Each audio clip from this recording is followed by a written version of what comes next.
Assalamualaikum warahmatullahi wabarakatuh.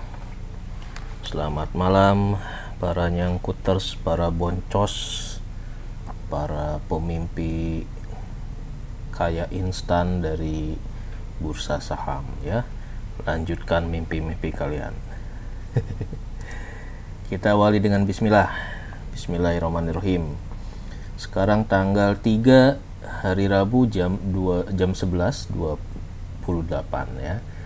Hari ke-24 Ramadan. Kita ngopi dulu nih, bukannya itikaf ya. Itikaf insya Allah mulai di malam ganjil aja lah, jaga kondisi, karena kita mah amatiran ya, itikaf tamasya. Oke, kita mau ngobrol apa ini ya. Untuk kesekian kali, karena tadi adalah hari rupsnya si matahari, seruput dulu, ketok palu gitu ya, atas kinerja 2023, dan yang terutama adalah persetujuan dari pemegang saham tentang dividen yang beberapa bulan lalu sudah dipropos, diinfokan sebesar 200 perak per lembar. Ini menarik teman-teman ya, karena saya cermati dari stylenya si matahari ini, dia akan selalu mengumumkan target pembagian dividennya itu di yang namanya earning call atau apalah gitu ya. Jadi biasanya mungkin di Januari ya, di Januari mereka publish earning call-nya. Earning call itu biasanya kalau di Stockbit, nah itu suka ada online ya. Jadi di earning call biasanya manajemen itu udah nge-infoin tuh, ngasih bocoran gitu ya, ngasih bocoran kalau mereka mau ngasih berapa dividen gitu ya. Nah ini nih 2 ini bacanya gimana, 2Q 23 earning call final. Nah ini saya cermati nih, jadi info-info yang disajikan di earning call ini ini udah 99% yang akan diketok saat rups gitu ya. Nah, terutama tentang propose dividennya ya. Jadi meskipun kondisi cashnya si matahari itu ketika dia mengumumkan besaran dividen banyak yang jadi tanda tanya, tapi ternyata canggih juga ya, mereka bisa gitu ya,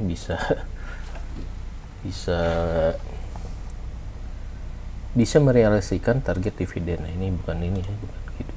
4 kali earning call, siaran pers, earning call, ini Q1 ya, bagi 4 nih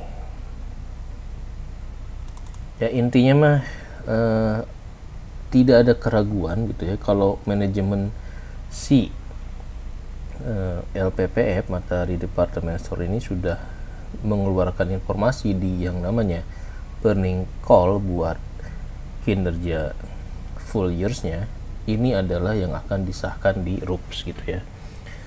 Ini dari pengamatan saya terhadap 2 informasi di earning call.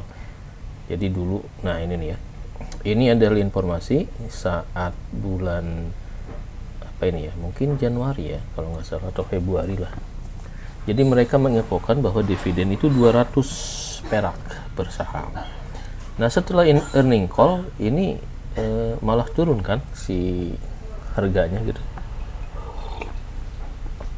Itu yang menyiratkan bahwa investor retail khususnya masih meragukan nih, bener nggak bakal 200 atau enggak. Dan ternyata ini kejadian ya, ketika tadi di bulan April tanggal 3 RUPS ini 200 diketok palu gitu. Jadi nggak kena diskon. Kenapa? Karena memang materi-materi yang disampaikan oleh manajemen ini ya, ini pasti udah dikomunikasikan dengan level komisaris gitu ya, sebagai pemegang saham terbesar ini adalah yang ditarget segini, dan ini yang keluar gitu.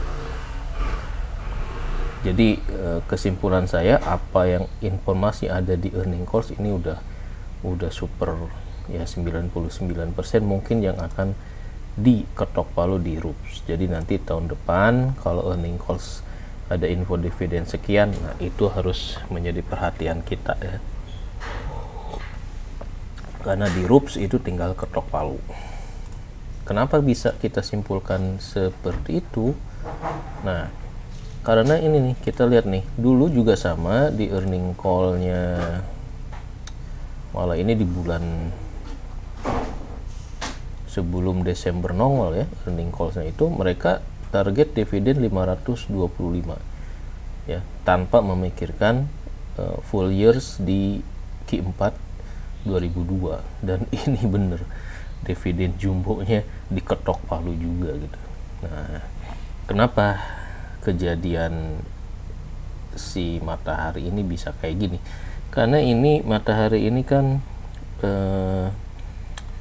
pundi-pundinya grup Lipo gitu ya, jadi dia menjadi sapi perahnya grup Lipo untuk nyedot dividen yang cukup besar. Jadi tema kita sekarang fokus kepada setelah ada pengumuman dan kepastian bahwa dividen per share-nya 200 alias proyeksi yield-nya, yaitu besaran dividen dibagi dengan harga saat closing tadi hari ini, yield-nya ini di atas 11% ya. Ini gede banget nih. Yield sebesar sini kalau pada melewatkan gitu ya, mencuekkan, ini sayang banget. Nah, kita coba ngalur ngidul nih teman-teman sekitar apa yang akan terjadi menjelang Kumdet di tanggal 19 April 2024 nanti. Ini karena bakal seru nih, karena ini kan kepotong lebaran ya. Lebaran kan tanggal mana nih? Sini ya, 11 ya. 11 nanti cuti bersama, nanti bursa mungkin bakal buka lagi setelah lebaran. Habis itu langsung Kumdet di sini. Jadi ada waktu cuma seminggu doang nih. Ya. Jadi buat teman-teman yang mau beli, setelah beli harus diapain? Ini punya waktu yang sangat terbatas sekali nih, cuma 1-2 efektifnya ya, 1 hari 2 hari kerja ditambah ini mungkin nih 1 2 3 4 ya, sekitar 4 atau 5 hari ini harus menganalisa benar apakah layak untuk mulai masuk ke ngejar dividennya atau gimana. Jangan sampai nanti kejebak ke dalam yang namanya dividen trap ya gitu. Jadi dari pengamatan hampir selama setahun dari ngejar dividen Matahari ini, itu kesimpulan yang saya bisa pegang, bahwa apa yang disampaikan si manajemen Matahari dalam earning call itu 99% bakal diketok palu di RUPS gitu, termasuk info bagi dividennya, nominalnya juga. Nah, kenapa? Karena tadi ya, ini contohnya yang di tahun lalu nih, di bulan September apa Oktober, mereka udah declare propose bahwa dividennya 500, ini juga diketok palu. Kemudian yang baru yang 200 nih, ini di publishnya di Januari earning call ketika LPPF harganya masih di 1.800 nih. Tapi yang aneh itu ketika ini dipublish malah harganya turun ya. Makanya nih saham Matahari ini penuh misteri gitu ya. Jadi benar-benar harus rada-rada intens untuk ngamatinnya. Buat teman-teman yang mungkin jam terbangnya udah melototin Matahari udah 2-3 siklus tahunan, mungkin udah hafal ya. Tapi buat kita yang baru belajar berkecimpung naruh duit di pasar modal ini jebakannya luar biasa banget, karena saya juga masih boncos nih gara-gara kinerja matahari yang roller coaster ya. Nah jadi dari awal tahun ini tren harganya dari 2000 sampai turun seperti ini. Nah apakah di 2004 Q1 Q2 kemudian nanti ada momen bagi dividen ini bisa naik ke atas lagi atau enggak, itu nanti yang jadi tanda tanya ya. Oke, di pasca pengumuman ini berarti kita harus fokus kepada apakah nanti kita bakal kena dividen trap atau enggak nih ya. Kalau kita mulai beli dari sekarang, kalau udah punya sih ya tahan aja. Apakah kalau mau nambah, misalkan nambahnya di harga berapa dan sebagainya. Nah ini resume dari perjalanan saya ngamatin sejak tahun lalu ketika pertama kali dapat dividen yang 500-an gitu ya. Ternyata banyak banget hal-hal yang jadi concern yang saya simpulkan. Matahari ini ada beberapa hal yang harus kita cermati, termasuk dari PSAK 73-nya karena ini berdampak kepada anomali hutangnya yang gede. Kemudian ada bank loan juga yang masih tersisa berapa ya, 500 miliar ya di Q1 2024. Kemudian revenue yang stagnan karena pola belanja orang berubah ke online. Beban usaha naik, ini juga karena pembukaan gerai baru gitu ya. Ini hasil pengamatan saya selama periode di 2023 kemarin. Nah, dari sini ya kita evaluasi ya, karena harga sahamnya turun terus, ternyata melakukan jurus average down malah makin makin kesedot duitnya ya. Ternyata ya itulah tidak semua yang turun harus di average down gitu ya, kadang harus di cut loss juga. Nah setelah kita evaluasi, setelah kita cermati fundamental dan sebagainya macamnya, kayaknya sih kita udah mulai pede bahwa memang si LPPF ini punya ciri khas, yaitu dividennya yang jumbo, yieldnya tinggi gitu ya.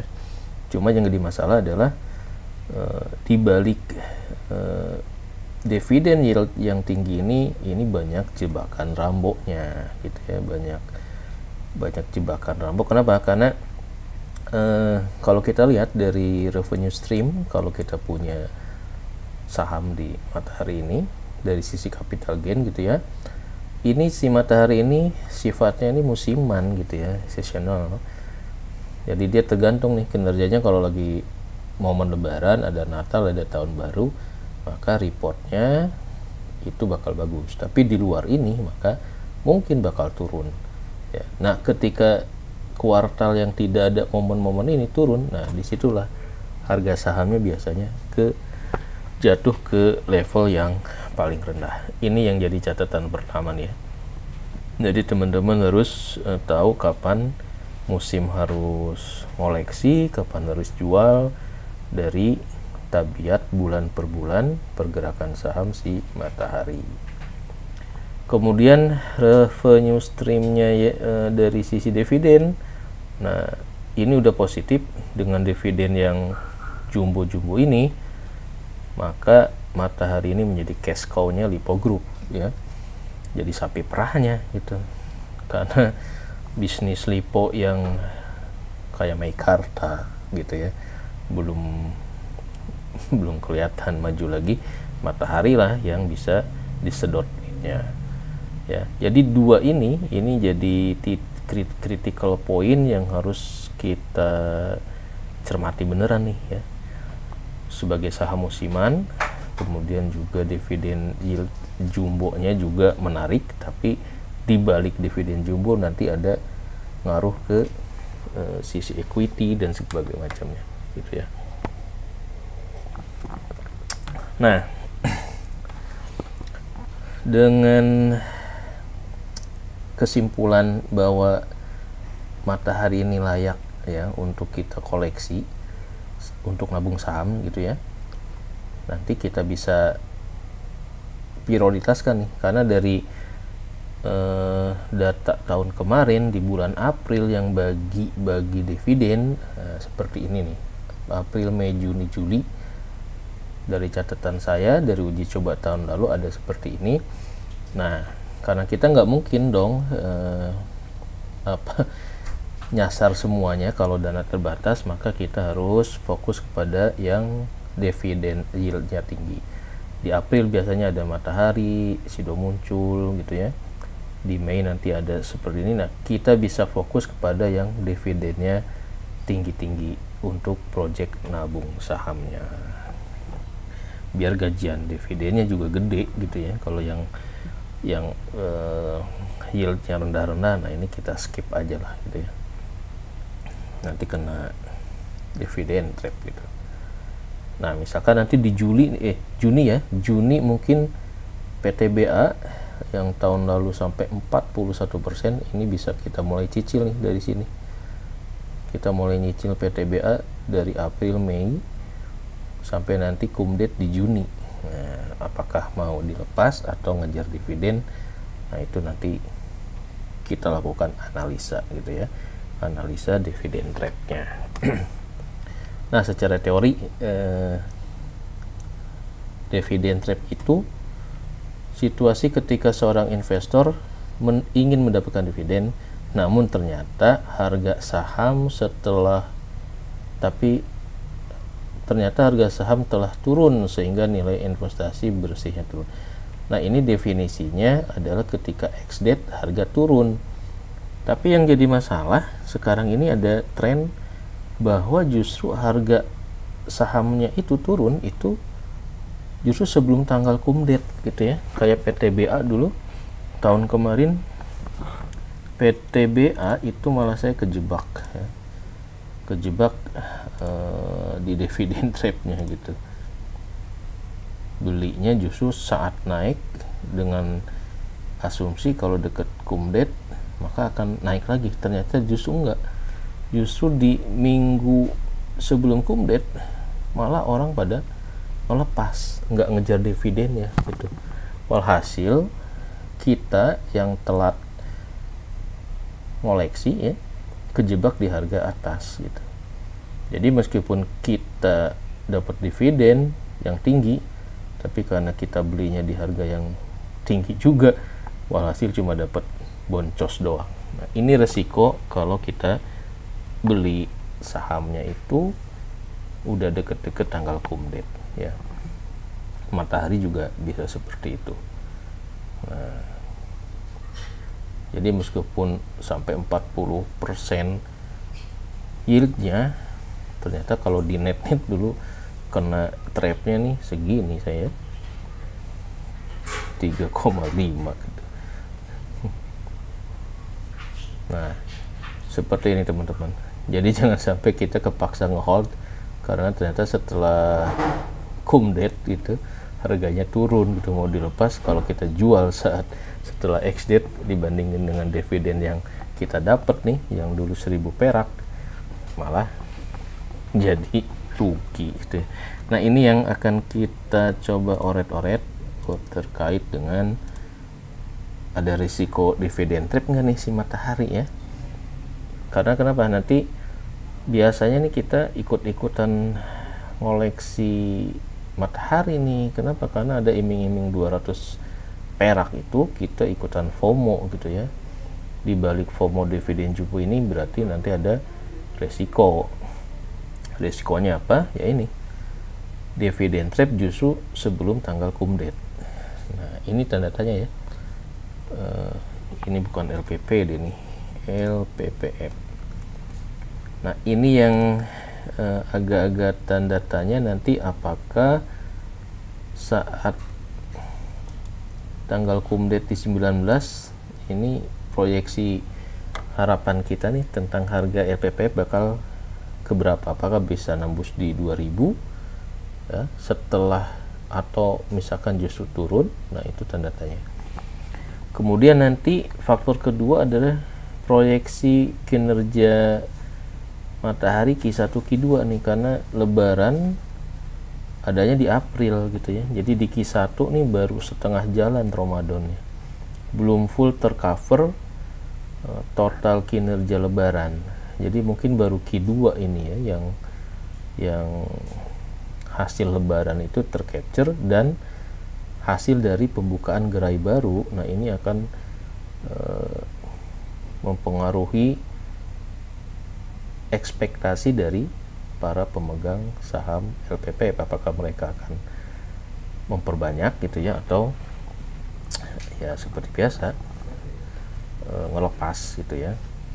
Nah, ini dua ini nanti yang bakal menentukan apakah nanti ada dividend trap atau enggak gitu ya. Gimana nih kinerja Q1-nya? Mungkin ini di akhir April mungkin rilis Q1 2004 bakal nongol.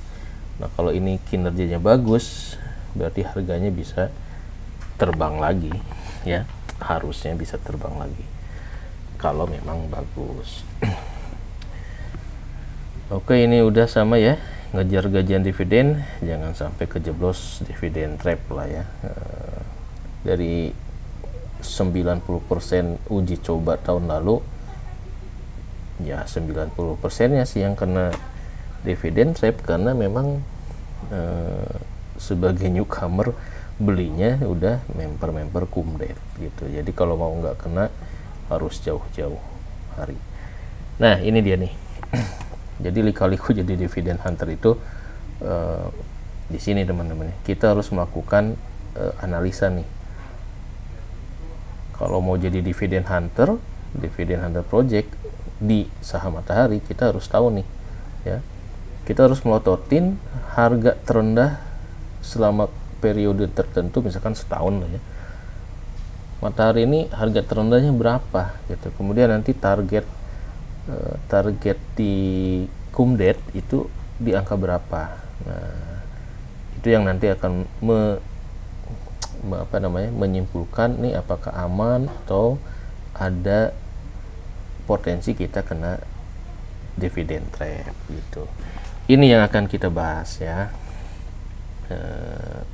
Karena yang saya takutkan itu adalah justru harga saham LPPF ini justru akan turun menjelang kumdate-nya gitu ya.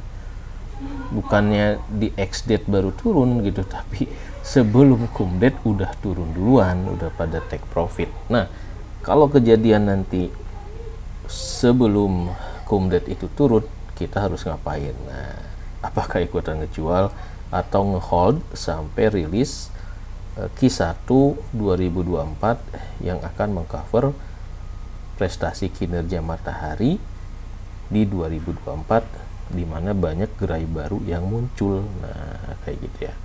Ada PR di situ nih. Nah, ini tadi ya. Kita lihat ke sini.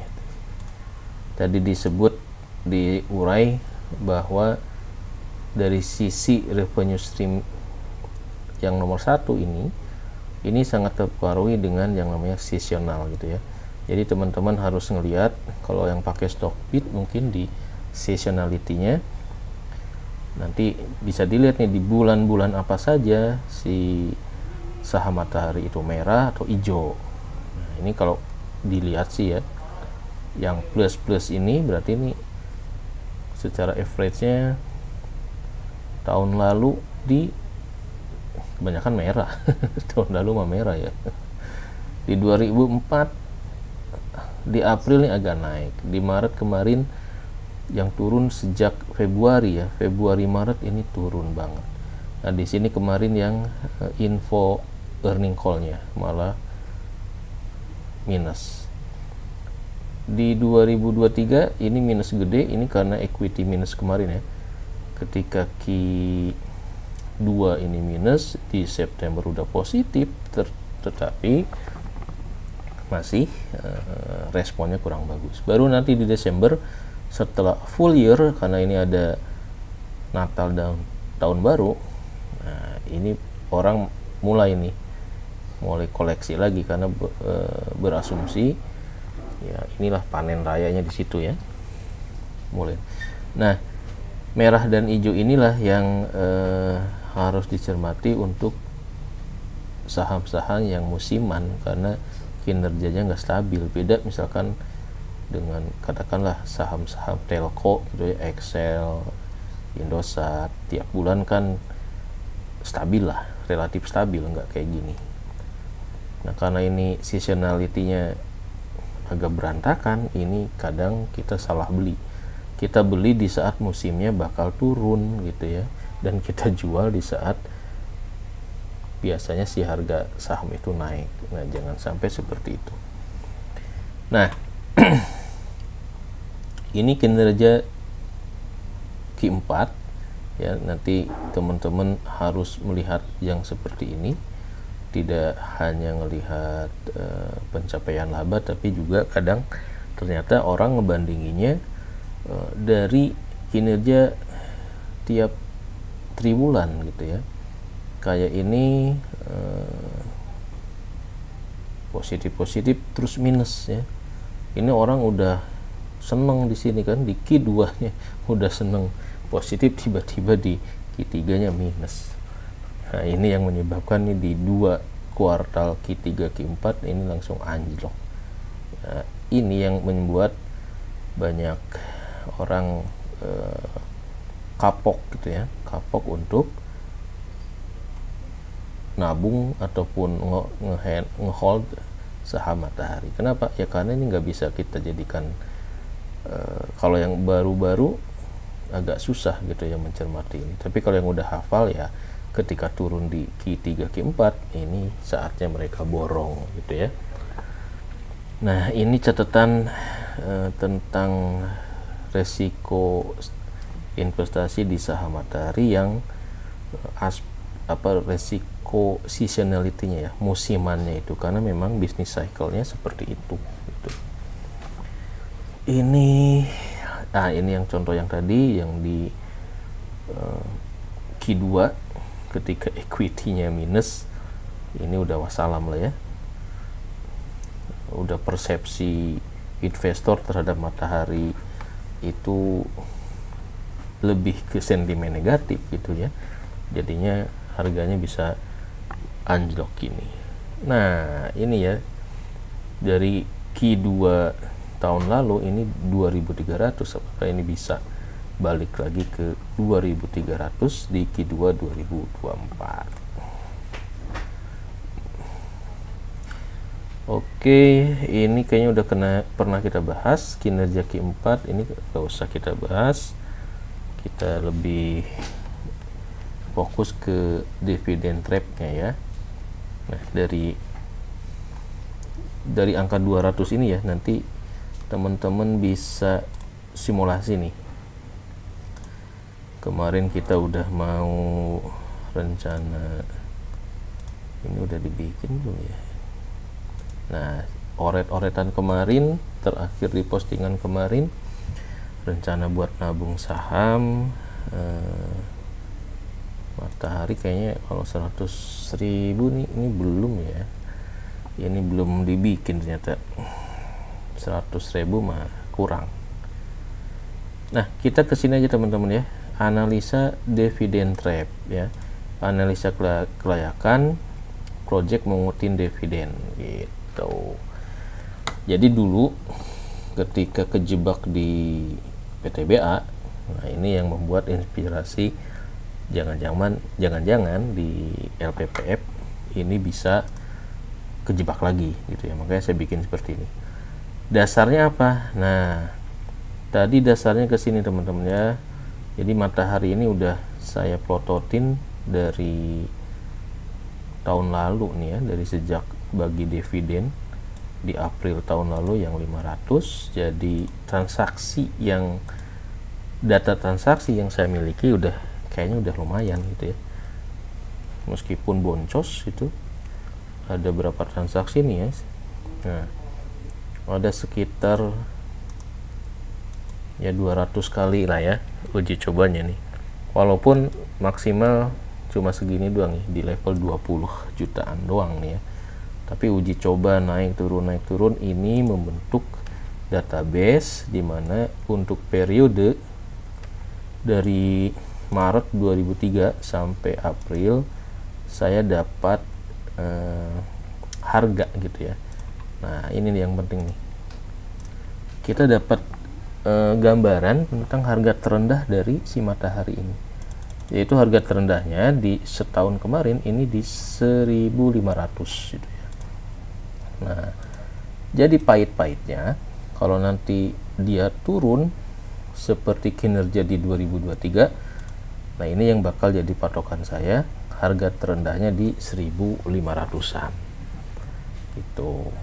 Nanti kita bandingin ketika kumdet ya, kumdetnya itu ini tahun lalu nih kumdetnya harganya 5.000 coba ya, dengan yieldnya ya ini kalau dengan harga yang sekarang ya di 1.700-an 31%, tapi realnya sih dulu sekitar 10% juga ya.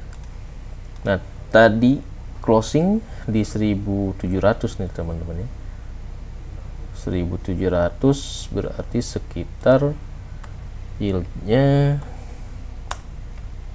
kok nggak bisa ini ya, 11% ya. Ini lumayan gede banget nih, yieldnya 11%.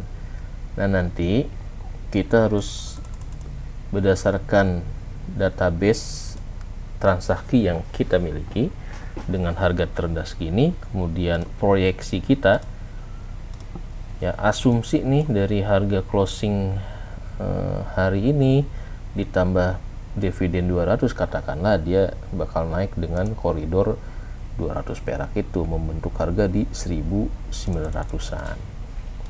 Nah ini berarti ya selisih dari harga sampai kumdet dengan harga terendah kan 400 ya, sementara dividennya 200. Artinya apa? Kalau dia turun ke basic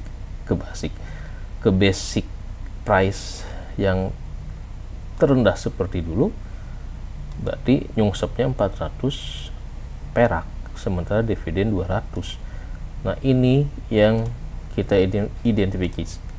identifikasikan ada risiko kalau bakal kena dividen trap.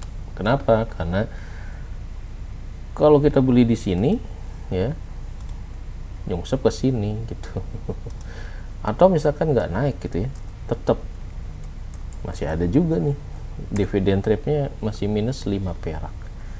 Nah berarti kita harus menentukan nih target price kita dari harga closing yang 1.700-an itu kira-kira besok bakal meroket sampai berapa. Saya patok aja nih meroketnya sampai 200 lah ya. Kalau sampai 200 ini aman nggak sih gitu. Nah total yang saya miliki di 137 lot. Jadi nanti kita analisis ke sini, saya punya 37 lot, modal beli segini ya. Nanti ini katakanlah kita akan dijual atau tidak saat nanti di ex-date gitu ya. Kalau ex-date-nya misalkan harga segini, kalau kita mau lepas apakah ini ada untung atau enggak gitu ya. Jadi ketika di ex-date kita udah dapat dividen sebesar segini dari total lot yang kita miliki dikali dividen yang 200, kemudian ditambah dengan selisih harga beli kita, yaitu ini belinya di 1765 rata-ratanya ya, dengan proyeksi mudah-mudahan nanti di kumdet harganya bisa nembus ke 1.900. Ini level amannya ya. Jadi kalau ternyata setelah kumdet harganya di atas 2.000, maka nah cuannya segini ya, cuannya segini, artinya ini bukan optimis ya, aman dari dividen trap ya. Tapi kalau ternyata nanti harganya tidak segini, nah wassalam gitu ya. Harganya tidak 200. Misalkan nanti last price-nya malah turun 100 perak lah. Nah, kalau turun 100 perak ke 1.600, ternyata dari total dividen dengan penurunan potensial loss ini masih ada plusnya, jadi masih layak tuh, masih alhamdulillah. Kayak begitu teman-teman ya. Jadi nanti kalau di Kumdet itu turun misalkan sampai 150, nah berarti kita net-netnya nih masih ada arus kas positif sebesar segini. Nah ini nanti yang harus dioret-oret nih ya. Kalau nggak diginiin, kita bakal nggak tahu di harga berapa kita harus exit gitulah ya. Nah, kalau kita pakai asumsi ini ya, target harganya di katakanlah 2000 gitu ya. Kita beli di harga segini, nanti target price kita di 2000 ya. Berarti net cash-nya adalah dapat dari dividen segini, dapat dari selisih ya, selisih jual selisih beli sekitar 2 jutaan juga. Jadi modal belinya 26 di total sama dividen 30 gitu, jadi sekitar 4 jutaan gitu ya.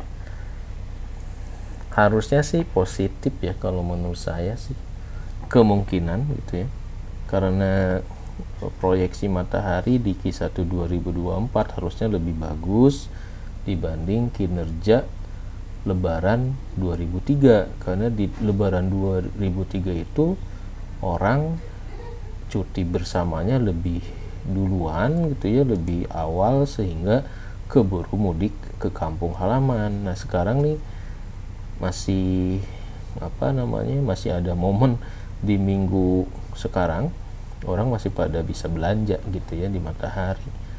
Baru pada mudik mungkin di hari Sabtu Minggu puncak mudiknya ya, jadi masih ada waktu buat belanja-belanja. Nah selanjutnya yang harus kita proyeksikan adalah kalau nanti di hari Seninnya ex-date ya, ini adalah cum-date, kemudian Sabtu 22 ya, Senin 22 April, seandainya itu ARB turun, nah kita juga harus memproyeksikan turunnya sampai di level berapa yang kita anggap aman. Katakanlah nih turunnya 5% ya, 5% dalam seminggu, dari 1900 turun jadi 1500. Nah kalau turun sampai 1500 dengan dividen 200, ternyata yieldnya ya masih di atas 10%.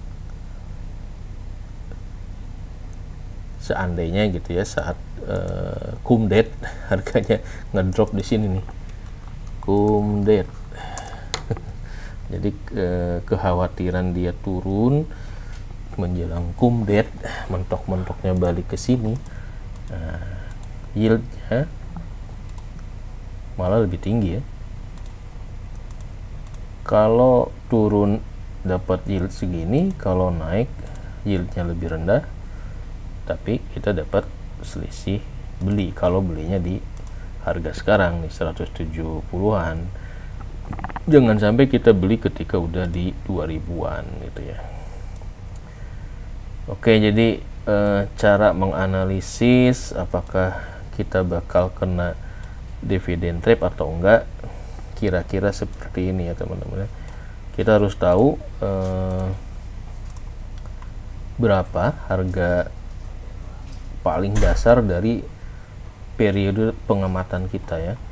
Ini saya ambil dari hampir data setahun dari transaksi yang saya miliki, data terendah harga sekian, proyeksi harga yang kita harapkan ketika cum-date berapa, atau harga proyeksi yang kita harapkan sampai Q1 rilis di akhir April nanti berapa gitu ya. Nanti ini yang akan menentukan apakah kita harus hold atau sell saat setelah cum date, begitu ya. Oke, kira-kira itu mungkin intisari dari setelah pengumuman dividen ini. Jangan sampai kita kejebak di sini ya, di dividen trap, terutama dividen trapnya itu adalah sebelum tanggal ini, sebelum tanggal cum date justru harganya akan turun karena orang tidak tertarik dengan dividennya gitu. Mereka akan ngelepas karena harga udah naik, misalkan dari sekarang 1.700 naik sampai 1.900, ketika cum date balik lagi ke 1.700, bisa seperti itu ya. Nah, jadi ini hati-hati ya, jangan sampai terjebak kita beli di harga udah tinggi ya, sementara nanti menjelang cum date justru akan turun. Tapi saya pribadi sih melihat kecenderungannya naik gitu ya, kecenderungannya naik. Kenapa? Karena seasonality dari si matahari ini, dia akan hijau ketika ada momen-momen lebaran, momen tahun baru ataupun Natal. Nah, tinggal kita perhatikan saja momen-momen musiman tersebut itu akan tercover di triwulan mana gitu ya. Kalau lebarannya di April, berarti baru di Q2 nanti pencapaian kinerjanya baru nongol di laporan keuangan. Sampai Maret besok mungkin setengah dari momen Ramadan udah masuk sih, mungkin itu bisa jadi acuan juga gitu ya. Apakah nanti di target price-nya ketika setelah cum date itu bakal naik terus atau bakal turun lagi ya, kemudian naik lagi setelah nanti di Juni gitu ya. Nah, ini kuartal per kuartalnya ini yang harus diplototin. Kalau dilihat dari sejarah sih ya, mungkin Q2 ini nih, dari Q1 ke Q2 ini bakal naik terus karena di Q2 biasanya puncaknya. Q3 Q4 merosot lagi. Nah, ini yang lebih normal ya, 2021 nih. Q2 naik, di Desember Q4 naik. Harusnya seperti itu.